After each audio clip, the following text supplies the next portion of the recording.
صحابہ نہ بات کر رہے تھے اور بات یہ کر رہے تھے کہ یار لوگوں کو گناہوں سے کیسے روکا جائے، لوگوں کو گناہوں سے گفتگو صحابہ یہ کر رہے تھے. عبداللہ ابن عمر کہتے ہیں بیٹھے تھے اور یہ گفتگو کر رہے تھے کہ گناہوں سے پلاننگ یہ ہوتی تھی. ان کی جو محفلیں ہوتی تھی نا بیٹھ کے، وہ خوش گپیاں نہیں ہوتی تھی بلکہ وہ تبلیغ کی جد و جہد کی، لوگوں کو برائی سے منع کرنے کے لیے بیٹھتے تھے، اس پر منصوبہ بندی کرتے تھے، پلان کرتے تھے، آگے ترتیب دیتے تھے. گفتگو ہو رہی تھی تو اب آپس میں بات ہونے لگی کہ کون سا گناہ زیادہ برا ہے جس پر سب سے پہلے کام کیا جائے. تو دور ایک صحابی بیٹھے تھے، ان کا نام تھا عبداللہ ابن عمر. ایک عبداللہ بن عمر ہے اور ایک عبداللہ ابن عمر ہے. حضرت عبداللہ ابن عمر دور بیٹھے تھے، بڑے سمجھدار سیانے باریک بین آدمی تھے. تو حضرت عمر فاروق اپنے بیٹے سے کہنے لگے جا عبداللہ ابن عمر سے پوچھ کے آ کہ سب سے سخت گناہ کون سا ہے. توجہ ہے میرے بھائیوں، ادھر دیکھیے گا میری جانب، پوچھ کے آ کہ سخت گناہ کون سا ہے. عبداللہ بن عمر رضی اللہ تعالیٰ عنہ کی خدمت میں جب عبداللہ ابن عمر گئے تو جا کے کہنے لگے کہ صحابہ پوچھتے ہیں کہ آپ نے زیادہ وقت گزارا ہے نبی رحمت صلی اللہ علیہ وسلم کے پاس، تو بتلائیے برا گناہ کون سا ہے، سب سے سخت گناہ، تاکہ سب سے پہلے اس پر پابندی لگائی جائے، اس پر محنت کی جائے. تو حضرت عبداللہ ابن عمر کہنے لگے صحابہ کو جا کے بتا دو کہ سب سے برا گناہ شراب پینا ہے، سب سے برا گناہ، اور یہ ام الخبائث ہے، برائیوں کی جڑ ہے، گناہوں کی ماں ہے، یہ بنیاد ہے، باقی گناہ اسی سے شروع ہوتے ہیں.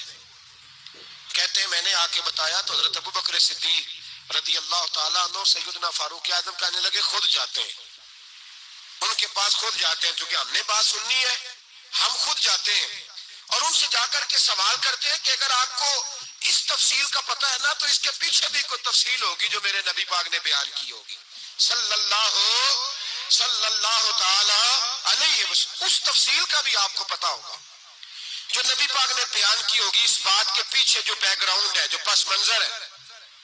فرماتے ہیں کہ ہم اٹھے، عبداللہ ابن عمر کے پاس گئے، ان سے جا کے پوچھا کہ جناب آپ نے یہ تو فرمایا ہے شراب ام الخبائث ہے، تو اس کے پیچھے پس منظر کیا ہے؟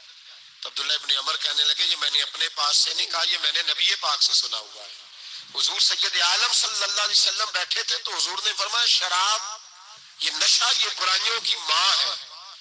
اور پھر حضور نے ایک مثال بیان فرمائی، نبی رحمت علیہ السلام نے فرمایا بنی اسرائیل کا ایک واقعہ ہے. ایک خوبصورت جوان تھا تو ایک عورت کا دل آ گیا اس پر. یہ یاد رکھ لیں، ہم لڑکوں کو منع کرتے رہتے ہیں لیکن ہمیں گھر کی بچیوں پر بھی توجہ دینی ہوگی، ہمیں ان کے فون پر بھی نگرانی کرنی ہوگی، ہمیں وہاں بھی غور کرنا ہوگا. اس لیے کہ اگر کوئی بچی گنجائش نہ دے تو میرا خیال ہے کہ لڑکا جرت کرنے کی طاقت نہیں رکھتا. تو وہاں بھی ان کی اماں سے کہے کہ پابندی لگائے، بچی کسی کا موبائل لے کر کے کہیں اس کو استعمال تو نہیں کر رہی، اس پودے پر بھی توجہ دے، درخت بننے سے پہلے اس کی بھی نگرانی کریں، یہ بھی بڑا ضروری کام ہے. عورت کا دل آ گیا تو نبی پاک علیہ الصلوۃ والسلام فرماتے اس نے کوئی بہانہ لگایا، کسی کو کہا کہ اس نوجوان کو بلا کے لاؤ، اس کو کہو کہ ہم نے کوئی گواہی لینی ہے تجھ سے. وہ نوجوان آیا، ایک کمرے میں داخل ہوا تو اگلے کمرے میں لے گئے، وہاں داخل ہوا تو اس سے اگلے کمرے میں لے گئی، وہ داخل ہوا تو اسی طرح 7 مکفل کمروں میں لے گئی.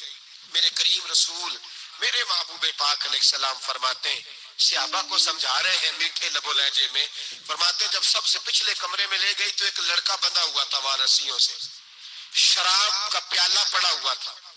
اور بی بی کہنے لگی کوئی گواہی شواہی نہیں لینی، تجھے اس لیے بلایا ہے کہ تیرے اوپر دل آ گیا ہے، اب میرے ساتھ منہ کالا کر. تو وہ جوان کہنے لگا نہیں، میں نے اپنے نفس کو پاک رکھا ہوا ہے، میری نظر بھی پاک ہے، دل بھی پاک ہے، اور اس کی برکت یہ ہے کہ رب نے میری روح کو بھی پاک رکھا ہوا ہے، تو میں یہ حرکت نہیں کر سکتا. پاک لوگ پلید کاموں کی جانب توجہ نہیں کرتے، میں یہ حرکت نہیں کر سکتا. اقبال نے اپنے بیٹے کو دعا دی تھی، اس نے کہا تھا حیا باقی نہیں ہے زمانے کی آنکھ میں، خدا کرے کہ رہے تیری جوانی بے داغ، خدا کرے کہ رہے تیری جوانی بے داغ. کہا میرے ساتھ منہ کالا کر، اس نے کہا میں نہیں کرتا. کہنے لگی چل پھر اس کو قتل کر، اس کو میں نے باندھا ہوا. اس نے کہا میں قتل کیوں کروں، میری کیا دشمنی ہے؟ کہا پھر شراب پیو؟ کہا میں شراب بھی نہیں پیتا۔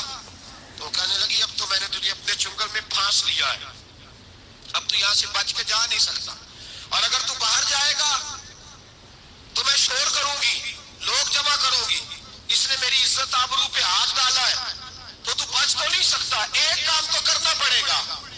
محبوب فرماتے اس نوجوان نے سوچا کہ زنا بھی بہت بڑا جرم ہے، قتل بھی بہت بڑا گناہ ہے، چلو اب مجبوری ہے تو شراب پی لیتا ہوں۔